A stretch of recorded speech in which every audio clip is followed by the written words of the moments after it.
Assalamualaikum warahmatullahi wabarakatuh. Perkenalkan, nama saya Muza Mustika. Saya mahasiswi dari Universitas Unggul dengan program studi ilmu gizi Fakultas Ilmu Kesehatan. Di sini saya akan melakukan presentasi mengenai anatomi fisiologi dengan materi sistem pencernaan dan sistem kardiovaskuler. Next, sistem pencernaan merupakan sistem terpenting di dalam tubuh kita.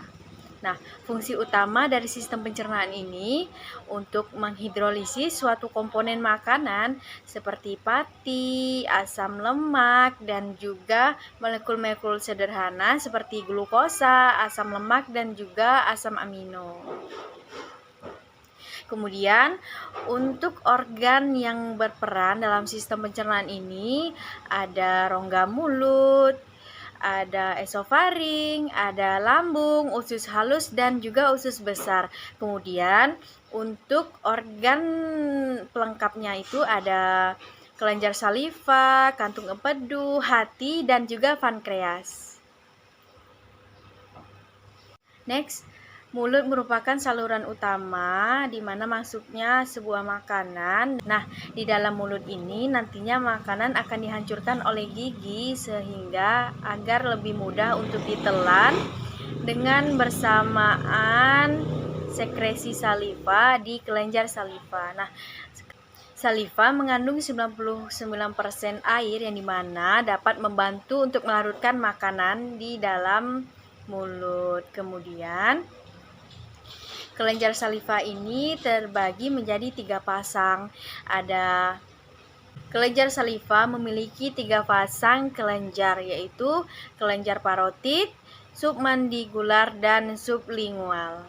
Kelenjar parotid berfungsi untuk mensekresi air, elektrolit, ada sodium, potasium, dan klorida, kemudian mensekresi enzim. Nah, untuk kelenjar submandibulaar, dia mensekresi air, elektrolit, enzim, dan juga mukus. Kemudian untuk kelenjar sublingual, fungsinya sama seperti kelenjar submandibulaar yang dimana mensekresi air, elektrolit, enzim, dan juga mukus. Fungsi dari saliva yaitu untuk membasahi mulut dan juga makanan, kemudian untuk membersihkan gigi dan mencegah terjadinya pertumbuhan bakteri di dalam mulut, kemudian untuk melarutkan molekul makanan sehingga dapat distimulasi oleh indera perasa.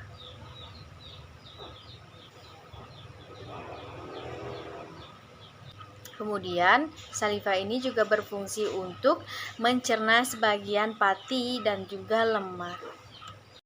Ada beberapa tahapan dari proses menelan sebuah makanan, yaitu pertama-tama merelaksasi katup esofagus yang membuat esofagus terbuka, kemudian makanan akan masuk ke esofagus. Selanjutnya, laring akan bergerak ke atas menginduksi epitogis untuk bergerak. Kemudian,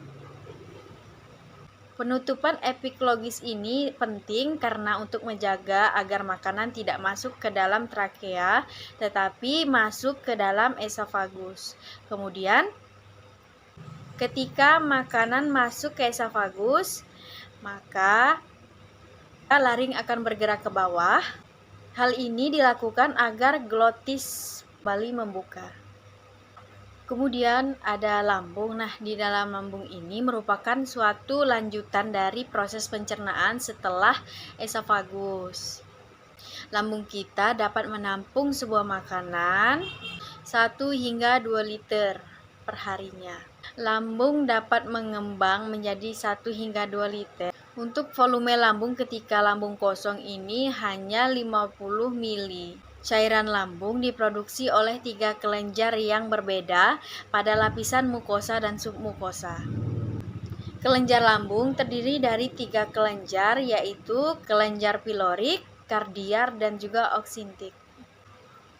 Kemudian ada beberapa senyawa yang berperan dalam pencernaan di lambung. Ada asam lambung HCl, kemudian ada bikarbonat, dan intrinsic faktor. Masing-masing nyawa tersebut memiliki fungsi yang berbeda-beda. Kemudian ada beberapa hormon yang berperan di dalam lambung kita, yaitu hormon gastrin. Nah, hormon gastrin ini berfungsi untuk merangsang sel parietal dan sel Schiff.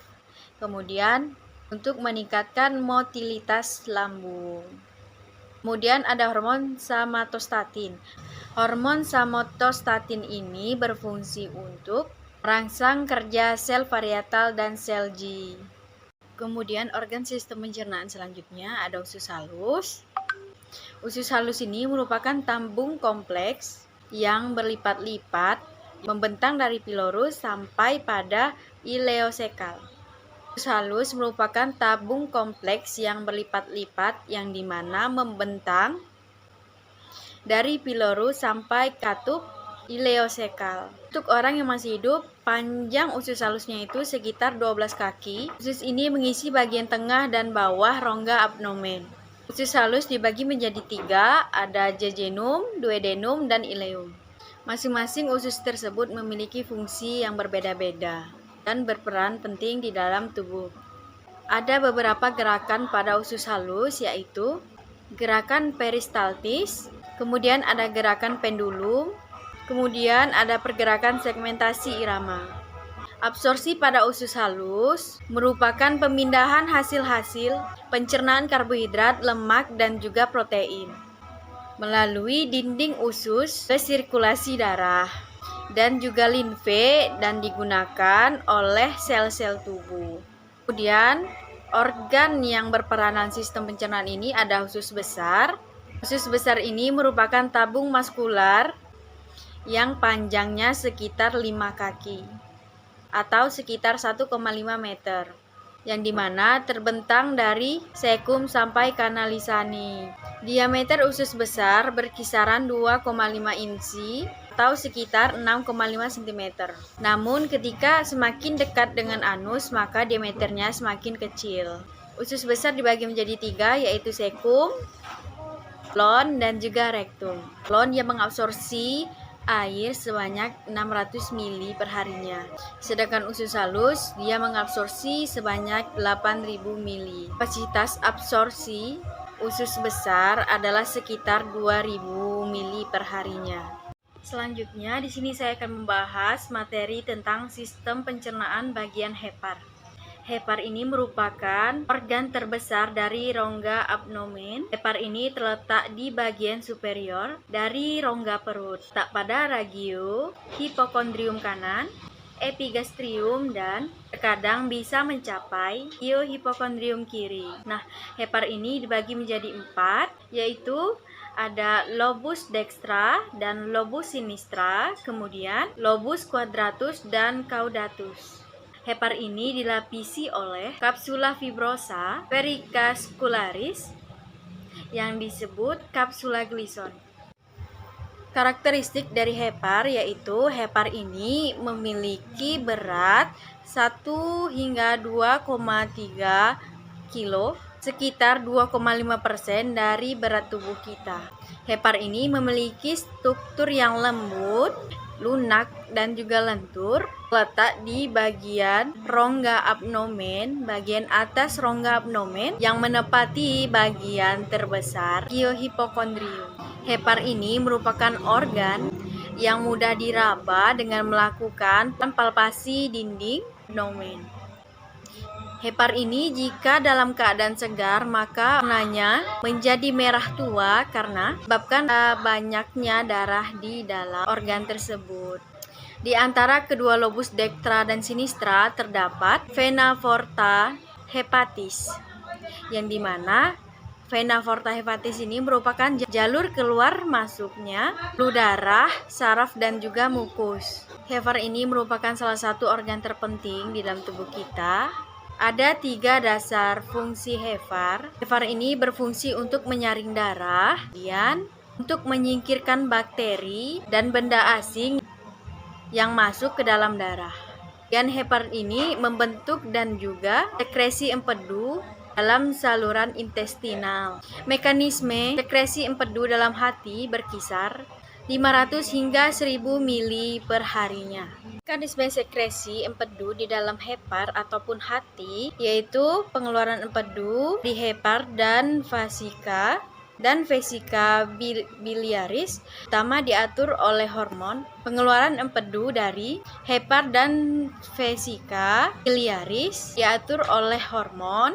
Kemudian cairan empedu dialirkan ke dalam saluran empedu yang terdiri dari pigmen empedu dan juga asam empedu.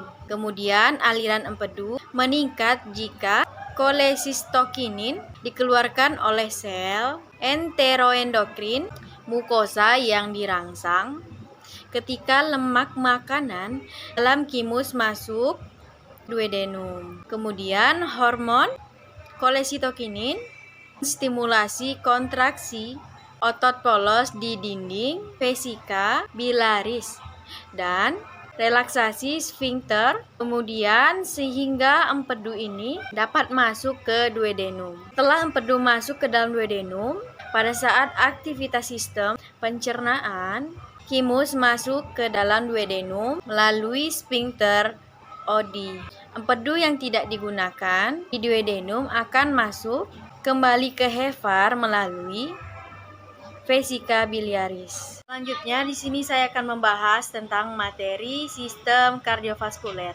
Sistem kardiovaskuler ini secara umum berperan untuk mengedarkan darah ke seluruh tubuh kita. Sistem kardiovaskuler ini merupakan sistem jantung dan juga peredaran darah. Sistem kardiovaskuler bukan hanya berfungsi untuk mengedarkan darah, tetapi juga berfungsi untuk membawa oksigen, juga zat gizi ke semua jaringan tubuh serta mengangkat semua zat buangan. Nah, di sini saya akan membahas tentang jantung. Jantung ini merupakan pompa otot berulang. Sistem vaskuler atau pembuluh darah terdiri dari arteri yang membawa darah dari jantung menuju jaringan, kemudian kapiler berdinding tipis yang memungkinkan difusi gas dan zat metabolik, serta vena verta, venula yang mengembalikan darah ke jantung. Sistem kardiovaskuler ini merupakan satu sistem organ yang dimana berfungsi untuk memindahkan zat menuju sel-sel di dalam tubuh kita. Sistem ini juga menolong stabilitas suhu dan juga pH tubuh kita. Nah, untuk sistem peredaran darah ini ada beberapa jenis, yaitu sistem peredaran darah terbuka dan juga sistem peredaran darah tertutup. Setiap sistem peredaran darah juga merupakan bagian dari kinerja jantung dan juga jaringan pembuluh darah. Sistem ini menjamin kelangsungan hidup seseorang. Nah, sistem kardiovaskuler ini terdiri dari jantung, pembuluh darah, dan juga saluran limfe. Sistem kardiovaskuler memiliki beberapa fungsi, yaitu untuk mengangkut nutrisi, oksigen, dan juga hormon ke dalam seluruh tubuh kita. Juga fungsi untuk melepaskan limbah metabolik seperti karbon dioksida dan juga nitrogen. Kemudian berfungsi untuk melindungi tubuh dari sel darah putih, antibodi, dan juga protein komplement yang beredar dalam darah, dan juga berfungsi untuk mempertahankan tubuh terhadap mikroba asing dan juga toksin. Kemudian fungsi untuk mengatur suhu dan juga pH di dalam tubuh kita. Jantung terletak dalam rongga mediastinum, rongga dada, yaitu di antara paru-paru. Jantung memiliki dua lapisan, yaitu lapisan dalam atau perikardium visceral, kemudian lapisan luar atau perikardium parietal. Dua lapisan ini dipisahkan oleh sedikit cairan pelumas, yang dimana dapat mengurangi gesekan akibat gerakan pemompa jantung. Jantung dapat berkontraksi dan berelaksasi sebanyak 100.000 kali per harinya.